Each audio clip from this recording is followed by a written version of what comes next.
Қоян мен тасбақа. Баяғыда мақтаншақ қоян өмір сүріпті. Ол ормандағы барлық жануарлар ішінде жүгіруден ең жылдамы екен. Қатты жүгіргені соншалық, кейде желдің өзін артында қалдырады екен. Сонымен қатар орманда кәрі бірақ өте дана тасбақа өмір сүріпті. Ол ешқашан ешқайда асықпайды екен. Бірде қоян тасбақаның қасынан өтіп бара жатып, тоқтайды да: «Осы сенің бір жерге үлгеріп барған кезің болды ма?» деп күледі. Тасбақа: «Иә, қажет десең, сенен бұрын да жетіп аламын» дейді. Сол сәтте қоян күлуін доғара қояды. Тасбақаға таңданыспен қарап: «Сонда сен мені басып озамын дегің келе ме?» «Әрине, егер сенбесең, жарыс ұйымдастырайық.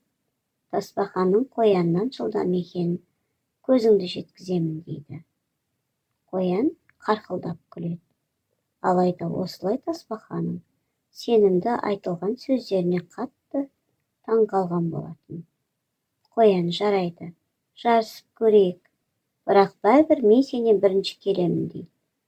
Келесі күні орман ішіне алаңға барлық жануарлар жиналады. Ал бас төреші етіп түлкіні тағайындайды. Ол мәре сызығын белгілеп, ереже бойынша қоян мен тасбақа орманның бір шетінен екінші шетіне дейін жүгіріп өту керек. Қоян мен тасбақа мәре сызығында тұр. Белгі берілген кезде қоян орнынан тез қозғалғаны сонша, артында тек шаңның тозағын ғана қалдырады. Тасбақа бір жөтеліп алады да айналасына қарайды. Содан кейін асықпай жүре бастайды. Қоян жүгіріп жарыс алаңының ортасына дейін келеді де тоқтап артына қарайды. Бірақ тасбақаны көре алмайды.